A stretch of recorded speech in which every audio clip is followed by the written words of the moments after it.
When I saw the marriage certificate slip out of her bag, I thought my eyes were lying to me. My name wasn't on it, my husband's was, and next to his, in neat black ink, was hers. I remember the air leaving my body, like someone had opened a window inside me and let all the oxygen out. The baby monitor on the counter crackled with the soft sound of my daughter breathing upstairs, completely unaware that her mother's world had just split in two. But before I tell you about that moment, I should tell you who I was before everything fell apart. I used to think of our house as a place that breathed with us, full of coffee smells, laundry sounds, and the occasional chaos of a toddler learning the word no. My name is Rachel, and for 7 years, I believed I was married to a good man. Daniel wasn't perfect, but who is? He worked long hours at his firm, always promising that his hard work was for us. He'd kiss me goodbye every morning, his tie already knotted, and say, "Don't wait up, babe. Late meeting again." I waited up anyway every time. Our daughter, Sophie, had just turned 2 when I decided to hire help. I'd gone back to work part-time, writing from home, but the guilt of not giving Sophie enough attention kept gnawing at me. Daniel said, "You're doing great, Rach, but maybe we should get someone, just for a few hours a day." That's how Alina came into our lives.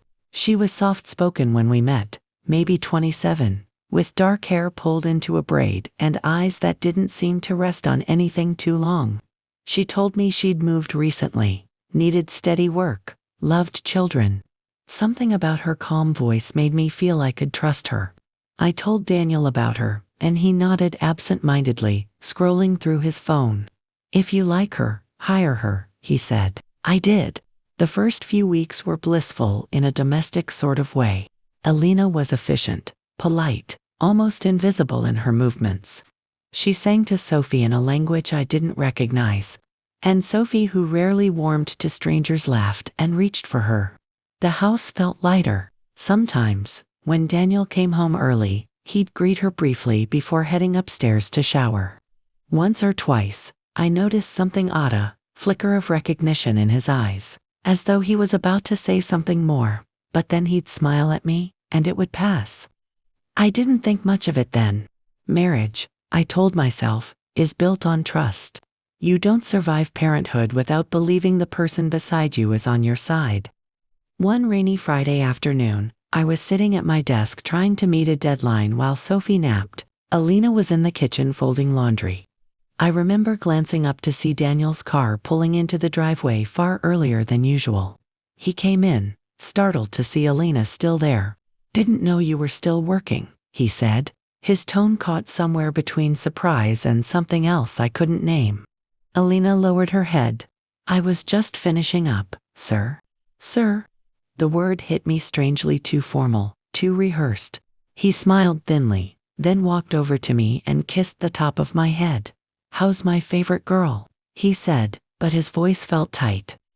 I watched him retreat upstairs, and when I turned back, Alina was already putting on her coat. That was the first moment I felt it, the faint, almost imperceptible pulse of unease. Over the next month, the air between them grew thick with something I couldn't define. Once, while cooking dinner, I heard them talking quietly in the hallway. When I stepped out, the conversation stopped. Daniel picked up his phone like it had just rung. Alina bent to tie Sophie's shoe. When I asked Daniel later, he shrugged. "I was just asking her schedule." "You get suspicious to easily, Rach." Maybe I did. Maybe motherhood had made me paranoid. Still, that night, I lay awake listening to the hum of the refrigerator downstairs, feeling like the world had shifted a few inches without telling me.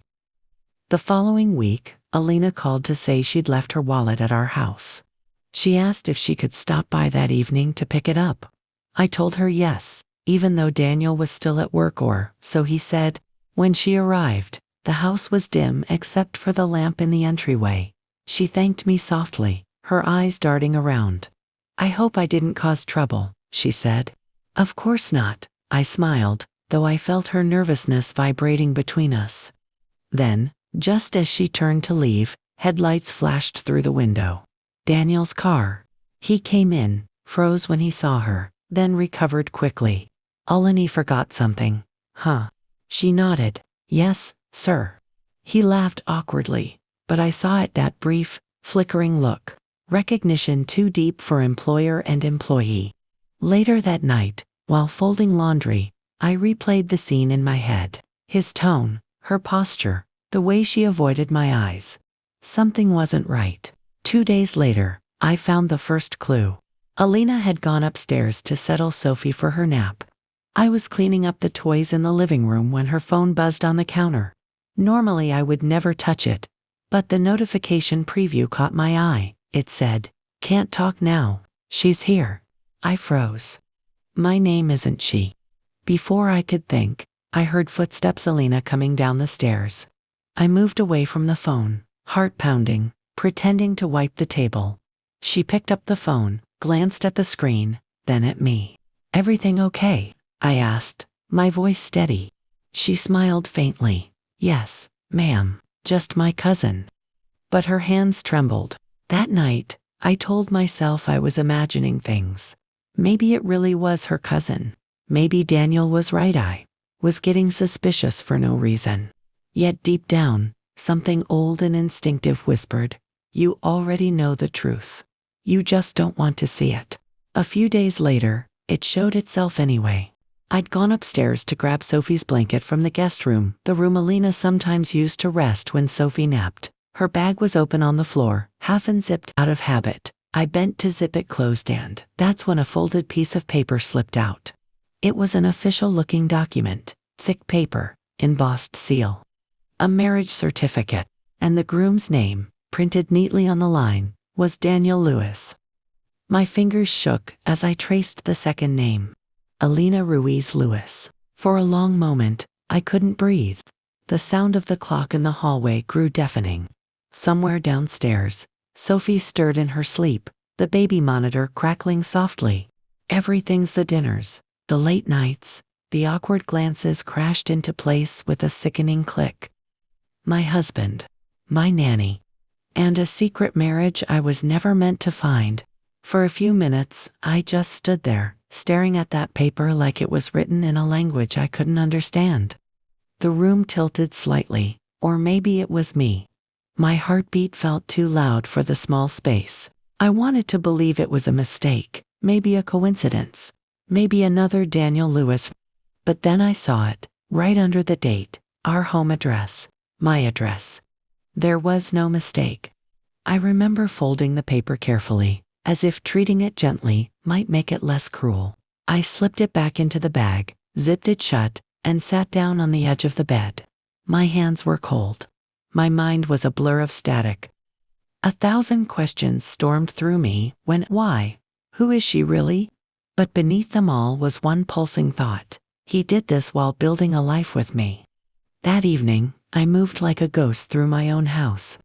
Daniel came home just after 7, loosening his tie, smiling like he always did. "Hey, beautiful," he said, leaning in to kiss me. His lips brushed my cheek, and I felt my stomach twist. "Dinner's on the stove," I managed. My voice sounded far away. He sniffed the air. "You made lasagna. You're spoiling me." I watched him eat, watched the man I'd trusted for nearly a decade chew slowly, hum softly, like nothing in the world was wrong. Every small detail, his wedding ring, the way he wiped his mouth with the napkin, made me want to scream. But I didn't. Not yet. Alina didn't come the next morning. She texted that she was feeling unwell. My heart hammered when I saw the message. Was she hiding? Did Daniel know that I knew? I sent a polite reply. "Take the day off. Hope you feel better soon." Then I called my sister. "Rach, you sound off," she said the moment she picked up. I told her everything, the document, the names, the address. She was silent for a long time. Finally, she whispered, "Oh my God, he's married to her." "Apparently," I said, pacing the kitchen. "I don't even know what that means legally. I mean, he's married to me too." "Rachel, this is bigamy," she said, her voice trembling. "It's illegal." Her words landed like stones.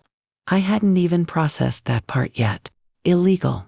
My husband wasn't just unfaithful, he was living a double life that broke the law. That night, Daniel came home late. When he walked in, I was waiting, the marriage certificate on the coffee table between us. He froze. "What's that?" he asked. "You tell me," I said. My voice was calm, too calm.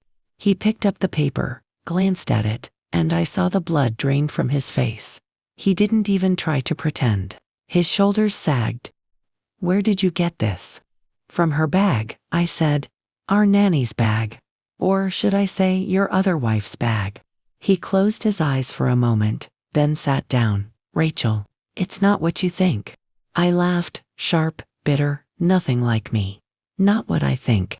Daniel, unless there's another man with your name, address, and wedding date, I'd say it's exactly what I think."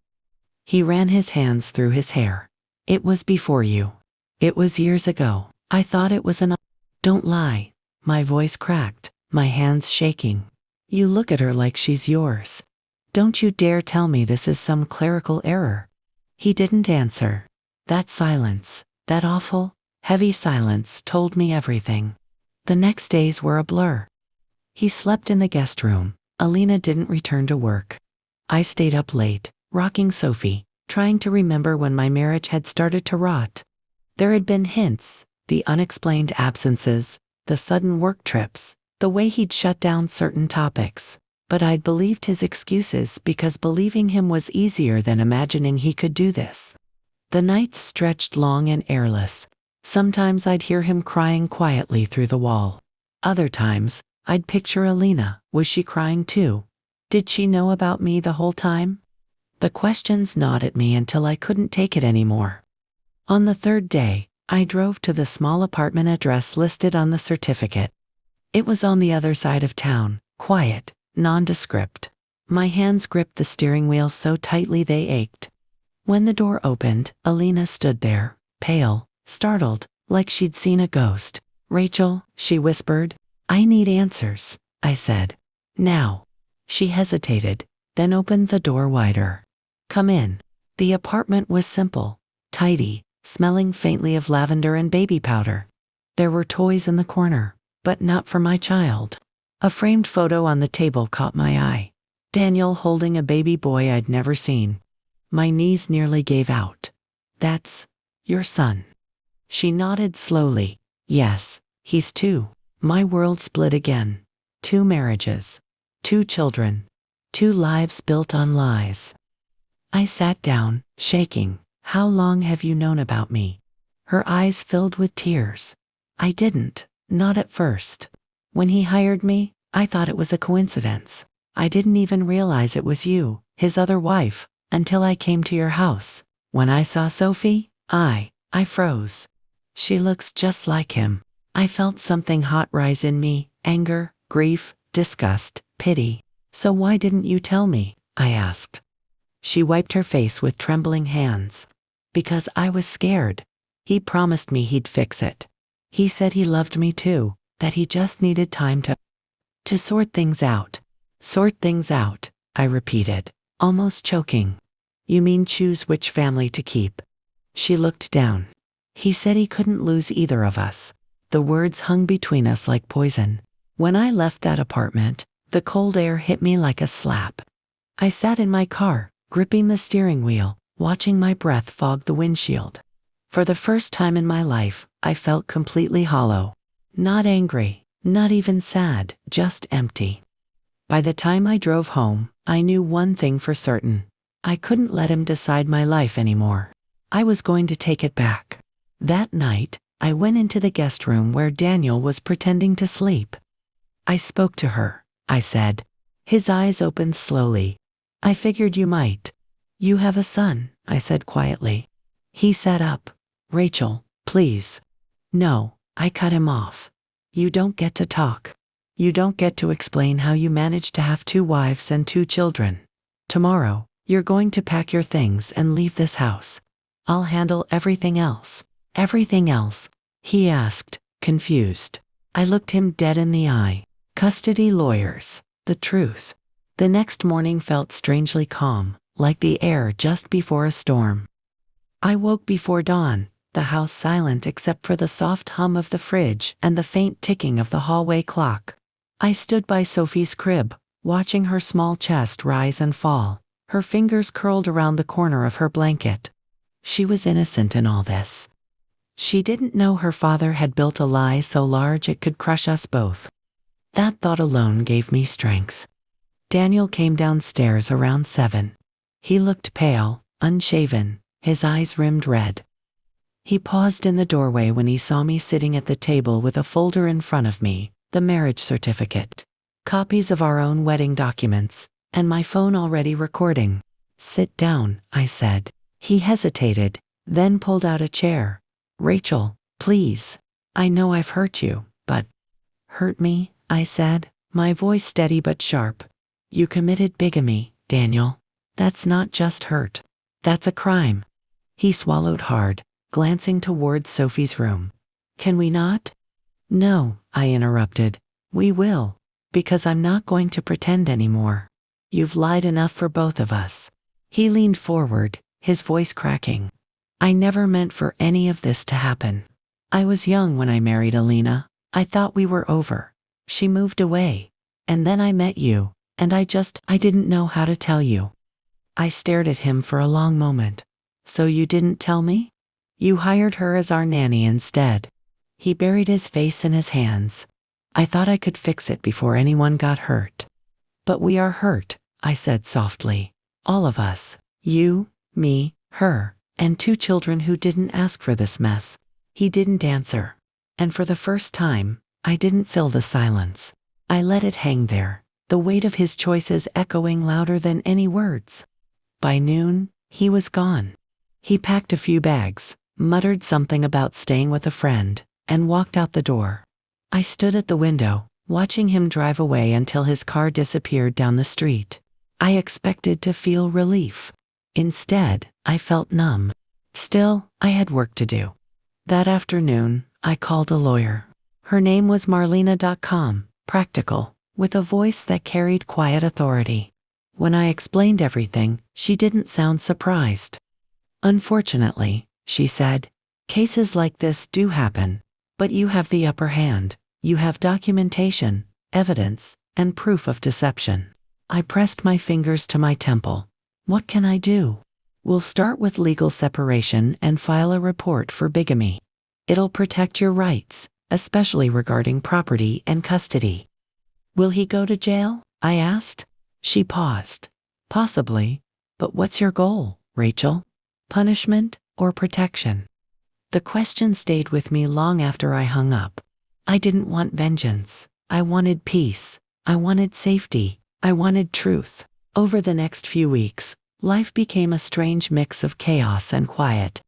I went through the motions, making breakfast, folding laundry, reading bedtime stories while my lawyer filed documents and police took statements. Every day, a new layer of truth peeled back. I learned that Daniel had been sending money to Alina for years, that he'd used a separate bank account I never knew existed. He'd built 2 homes out of one man's lies. When I confronted him by phone, he didn't deny it. "I was trying to take care of both families," he said. "By destroying both," I asked. He went quiet. Then, barely audible, "I didn't know how to stop." In the middle of it all, I found myself visiting Alina again. Not out of anger this time, but curiosity, closure, maybe. She looked surprised when she opened the door. Her eyes were swollen, like she hadn't slept in days. "I wasn't sure you'd ever come back," she said.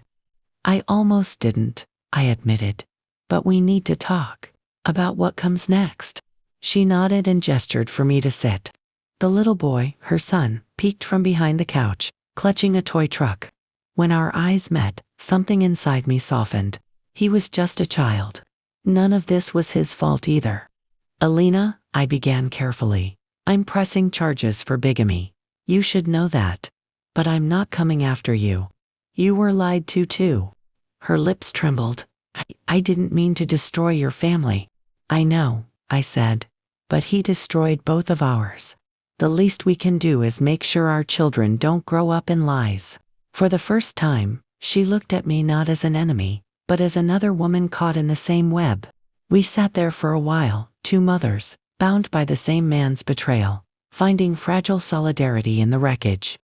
Before I left, she said softly, Do you think we'll ever stop hating him?" I looked out the window, where rain was starting to fall. Maybe one day. But for now, I just want to stop letting him define us. The day of the court hearing came quietly, without drama. Daniel didn't fight.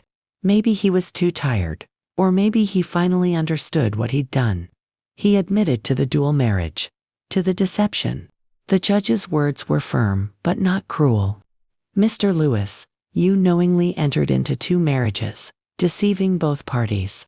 This court nullifies your second union and grants legal separation to Mrs. Lewis, along with full custody of the minor child." When the gavel struck, it echoed in my chest, not as pain, but as release. I glanced at Daniel one last time. He looked smaller somehow, diminished. His eyes met mine briefly, and for the first time, I didn't feel anger, just finality. It was over. The weeks after the court ruling were the hardest, not because of the paperwork or the gossip that followed, but because of the silence. When you've lived in lies for so long, truth feels heavy at first. But slowly, the silence became peaceful. I painted Sophie's room yellow. I started cooking dinners just for us. I stopped waiting for the sound of his car in the driveway.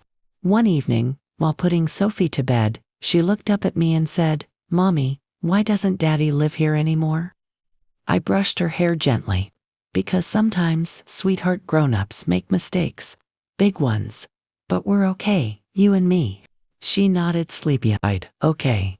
And for the first time, I believed it too. It's strange how quickly people learn to whisper when they think you're broken. At first, the news spread quietly, a few curious neighbors, some awkward silences at the grocery store, and those half-smiles that try to say we feel sorry for you without saying anything at all. But small towns have big ears, and within a week, everyone knew.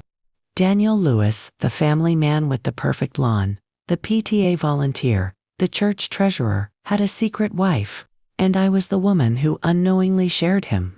At Sophie's preschool, one of the mothers pulled me aside. "I just want you to know," she whispered. "Everyone's talking, but we're on your side." I smiled politely, but the words stung. On my side, like it was a war, and I'd been drafted against my will. All I ever wanted was peace. Still, I kept my head high. I showed up, packed lunches, attended parent meetings. I refused to shrink because shame didn't belong to me. Daniel didn't take it as well. He lost his job at the firm not long after the court ruling. Apparently, clients didn't want to be associated with someone under criminal investigation. He moved out of state soon after, into a small apartment, though I never asked where. He sent letters for a while, long, rambling ones, filled with apologies that sounded rehearsed. I never replied. Forgiveness is sacred, and I wasn't ready to offer it yet. Maybe one day, I will. But not then. Alina and I, surprisingly, stayed in touch. It started with occasional text messages, updates about her son, check-ins about court paperwork, but over time, our conversations grew softer, more human. We discovered strange similarities between us. We both loved old jazz records, both worked part-time in education. Both had once believed Daniel when he said, "You're the only one for me." Sometimes we'd laugh, but it was a sad kind of laughter, the kind that came from shared survival. One afternoon, she came by to drop off some papers. She looked nervous, holding a small brown envelope. "I wanted you to have this," she said. Inside was a photograph, Daniel, younger, smiling between us at a company picnic years ago. "I thought I should throw it away," she said, "but it felt wrong. This was part of your life too." I looked at the photo for a long moment before handing it back. "Keep it," I said.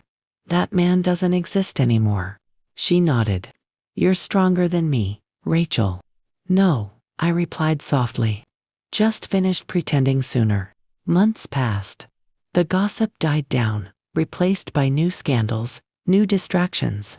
People moved on, but I was still piecing myself together. Therapy helped. Writing helped more. At night, After Sophie went to sleep, I'd sit by the window with a cup of tea and a notebook, writing letters I never intended to send. Letters to the woman I used to be, the one who believed love meant trust without question. Letters to the man who betrayed it. Letters to the life that was never truly mine.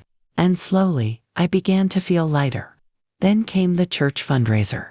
It was the first time I'd seen Daniel since the court case. He came alone, clean-shaven but thinner, wearing a suit that hung loose on him. When our eyes met across the crowded hall, my chest tightened, not with longing, not even with anger, just the memory of what was. He approached hesitantly. "Rachel," he said quietly, "you look well." I nodded. "I am." There was a pause, the kind that stretches time.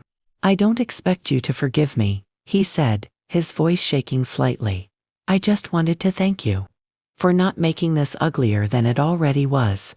I stared at him for a moment. "You made it ugly, Daniel. I just cleaned up the pieces." He lowered his eyes. "You always did have more strength than me." "Maybe," I said, "but strength isn't something I was born with.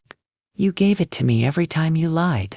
He gave a small, sad smile, then walked away, and that was the last time I ever saw him. That night, I tucked Sophie into bed and stood by her window, watching the streetlights flicker. I thought about the woman I'd been a year ago, trusting, busy, exhausted but happy. And I realized, I missed her, but I didn't want to be her again. I wanted to be this woman, aware, resilient, grounded in truth. Alina once told me she felt cursed for falling in love with the wrong man. But I don't believe in curses anymore. I believe in choices, and in what we do after we've survived them. The next morning, I took Sophie to the park. She was running ahead of me, her laughter echoing through the crisp spring air. A woman sitting on the bench beside me smiled. "She's got your energy," she said. I laughed softly. "Some days I think she's got more than both of us combined." As Sophie ran toward the swings, her hair catching the sunlight, I felt something shift inside me, a quiet acceptance. This was our life now. Imperfect, but honest. And for the first time in a long time, that was enough. It's strange how healing doesn't come in grand gestures but in quiet mornings. Not the kind that make you cry or shout or break down, but the kind where you wake up, stretch, and realize the ache isn't as sharp as it used to be. For months, my life became a collection of these small mornings. I'd wake up to sunlight on the curtains, make Sophie's breakfast toast with too much butter, the way she liked it, drive her to preschool while humming softly to the old radio. And in those tiny, ordinary moments, I began to feel safe again. No secrets, no lies hiding in closets or in handbags. Just peace, quiet, earned peace. It took a long time to stop looking over my shoulder, to stop expecting someone to knock on my door with another truth I wasn't ready for. But slowly, I learned to live without fear. Therapy helped me untangle the guilt. I didn't know I carried guilt for not seeing it sooner, guilt for failing to hold it together. But my therapist said something I never forgot. "Rachel, people who love deeply don't fail, they just trust too much. And that's not a weakness, it's a kind of courage." I didn't believe her at first. But as time went on, I started to understand. Trust isn't a mistake. The betrayal of it is. One evening, almost a year after the truth came out, I got an unexpected letter in the mail. The handwriting was familiar, neat, precise. "Daniel." I hesitated before opening it. For a moment, I thought about throwing it away, but something inside me said read it, not for him, but for me. It was short, just a single page. "Rachel, I don't expect forgiveness, but I want you to know I've started therapy too. I've realized how much damage my cowardice caused, not just to you, but to Alina, to our children, to myself. I'm sorry I took away your peace. I hope you've found it again. Daniel." I folded the letter carefully and placed it in a drawer. Not out of sentiment, but as a reminder that healing doesn't always come with apologies, but sometimes they help close a door. Alina called a few weeks later. She sounded lighter, happier. "I got a new job," she said. And Leo's starting kindergarten next month. That's wonderful, I said genuinely. We talked for almost an hour about school supplies, about raising children on our own, about how strange it felt to be connected through something so painful yet still find comfort in each other's company. Before hanging up, she said quietly, I think we both deserved better. I smiled. We did. But now, we'll make better for them. That summer, Sophie and I took a trip to the coast. Just the two of us, no agenda, no plans. We built sandcastles, ate ice cream before dinner, and fell asleep to the sound of the waves. One evening, as the sun was setting, she asked, Mommy, are you happy now? Her question caught me off guard. For a moment, I didn't know what to say. But then I looked at her, her face glowing in the golden light, eyes so full of trust, and I realized the truth. Yes, sweetheart, I said softly. I am. I really am. She smiled, satisfied, and went back to collecting seashells. And as I watched her, I finally felt it, that quiet, steady joy that comes when life has hurt you, but you've survived it anyway. When we got back home, I hung a new photo on the living room wall, just me and Sophie. Sitting by the ocean, wind in our hair, both of us laughing. It replaced the wedding photo that used to hang there. I didn't take that one down out of anger. I took it down because it no longer represented who we were. That woman in the old photo believed in fairy tales. The one in the new photo believed in truth. Months later, our lives settled into a rhythm. Work, school, small joys. Every so often, I'd think of Daniel, not with hatred, but with a kind of detached compassion. He was part of my story, yes, but not the whole story. And maybe that's what healing really means. Learning that someone's betrayal doesn't get to define your ending. We define it ourselves. One evening, after putting Sophie to bed, I sat on the porch with a cup of tea. The air smelled like rain, soft and earthy. I thought about how much I'd changed, how much life had demanded of me, and how much I'd managed to give back. I whispered quietly to myself, I survived something that was meant to break me. And the best part, I didn't just survive. I rebuilt, not perfectly, not quickly, but honestly. And that was more than enough. When people hear my story, they often ask me how I managed to keep going, how I stayed calm, how I didn't break. And I always tell them I did break, just not all at once. Grief doesn't always look like crying in the dark.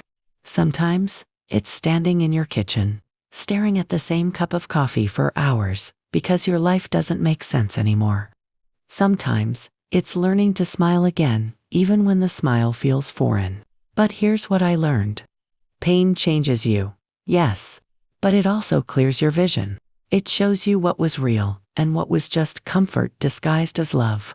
There was a time I believed that a good marriage meant never questioning, never doubting. Now, I know it means truth, even when truth hurts. It means choosing peace over pretending. And it means knowing that walking away isn't failure. Sometimes, it's the bravest thing you can do.